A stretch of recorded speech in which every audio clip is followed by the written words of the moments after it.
Heater का thermostat इसके अंदर फॉल्ट था जिसको हमने ट्रेस करके इसको रिपेयर किया है। मैंने सोचा कि हो सकता है आपके लिए भी यूज़फुल हो इन्फॉर्मेशन, तो शेयर कर दूं। इसके अंदर देखें, थर्मोस्टेट में दो तरीके के प्रॉब्लम्स आते हैं। एक रिपेयरेबल होता है जिसको आप रिपेयर कर सकते हैं, और एक होता है अनरिपेयरेबल, मतलब आपको वो रिपेयर नहीं होगा, फिर आपको दूसरा ही थर्मोस्टेट परचेज करना पड़ेगा। तो जो पहले बात कर लेते हैं अनरिपेयरेबल, जो नहीं रिपेयरेबल, जिसको हम मरम्मत, जिसको हम सही नहीं कर सकते हैं। उसमें ये होता है कि ये वाला जो इसका पाइप होता है, इसके अंदर जो इसका थर्मोस्टेट का जो पारा होता है वो डैमेज हो जाता है। ठीक है, तो ये या तो ये बॉडी शॉर्ट हो जाता है, तो या मीटर से चेक कर सकते हैं कि अगर ये इस पिन के ऊपर लगा के, इसकी जो पावर की पिन है न्यूट्रल की फेस की, अगर इसके ऊपर वो आपका बीप दे रहा है मीटर, तो इसका मतलब ये कि इसके ये शॉर्ट कर गया इससे। तो इसमें बाकी जो दूसरा फॉल्ट है उसकी बात करते हैं कि वो किस तरह से हम रिपेयर कर सकते हैं। फर्स्ट टाइम आप जब इसको ओपन करेंगे तो यहाँ पे रिविट क्लिप्स होते हैं, आप उनको ड्रिल मशीन से खोल सकते हैं। ठीक है, उस पर ड्रिल मशीन से उसको मतलब ब्रेक कर सकते हैं, उसके बाद एक इधर और एक इधर। तो दो जब आप ये खोल लेंगे तो फिर ये इस आसानी आराम से बिल्कुल इस तरह से ये निकल आता है। जब इस आप इसको खोल लेते हैं तो इसके दो पार्ट्स हो जाते हैं। एक ये पार्ट है इसका, मैं अभी बताता हूँ आपको। एक ये इसका थर्मोस्टेट का पार्ट है, जो बेसिकली करता क्या है, जब जिस टाइम टेम्परेचर आपके पानी का ज़्यादा होता है तो ये वाली जो ब्लैक पिन है, ठीक है, ये ऊपर की तरफ उठना शुरू हो जाती है। यहाँ से भी देखें, अगर आप इसको मूव करेंगे, ये हमारा इसका रेगुलेटर होता है जिसको हम सेट करते हैं टेम्परेचर को। ठीक है, इस तरह से इसके ऊपर ये ऊपर लगा हुआ था। इसको जब आप घुमाते हैं तो आप अपने 50 60 डिग्री 90 डिग्री 80 डिग्री पानी का टेम्परेचर सेलेक्ट करते हैं। तो बेसिकली ये जो सिलेक्शन होती है इसको ऊपर या नीचे करने की होती है। अगर आप इसको ऊपर की तरफ कर रहे हैं तो इसका मतलब ये है कि आप कम डिग्री के ऊपर इसको सेट कर रहे हैं कि ये जल्दी ट्रिप कर जाए। और तो इसको फिर इस तरह से हम कम या ज़्यादा करके सेट कर सकते हैं। तो ये पिन बेसिकली जो टच करती है, वो इस पार्ट को टच करती है, इस पिन को।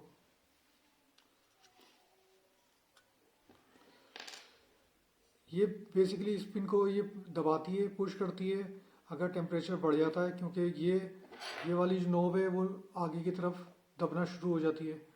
तो जब ये आगे की तरफ बढ़ती है तो ये इसको पुश करती है, इस पिन को। जब ये इस पिन को पुश करती है तो इसको ये नीचे कर देती है। तो जब ये नीचे हो जाता है तो इसका कनेक्शन जो है फेस से डिस्कनेक्ट हो जाता है। ठीक है, तो हमारा जो हीटर है वो काम करना बंद कर देता है।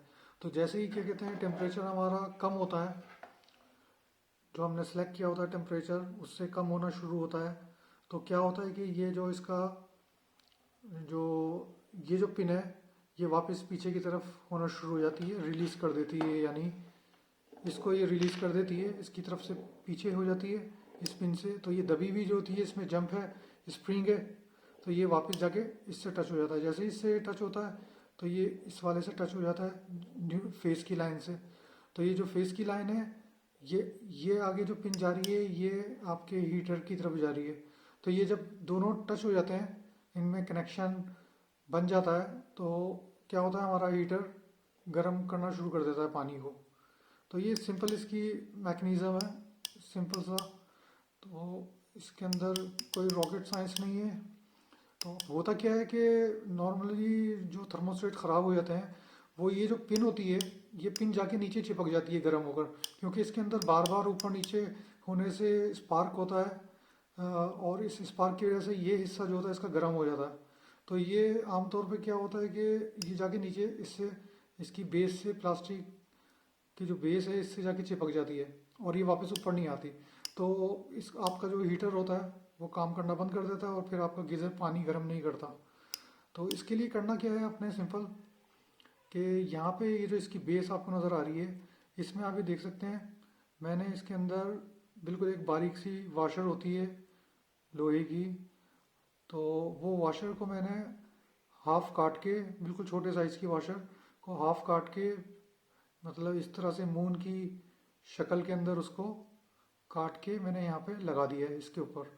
जहाँ पे ये जाके चिपक रहा था, और इसको यहाँ पे पेस्ट कर दिया है। तो अभी ये क्या होता है कि ये जाके प्लास्टिक से अब इसका कनेक्शन ही ख़त्म हो गया। अब ये डायरेक्टली जब ये वॉशर पे टच होता है तो उसके बाद ये चिपकता नहीं है, ये फिर वापस आ जाता है। ठीक है, तो ये इसका सिंपल सा कनेक्शन है। होप कि आपको वीडियो अच्छी लगी होगी। इंशाल्लाह फिर मिलते हैं अगली वीडियो में। अल्लाह हाफिज़।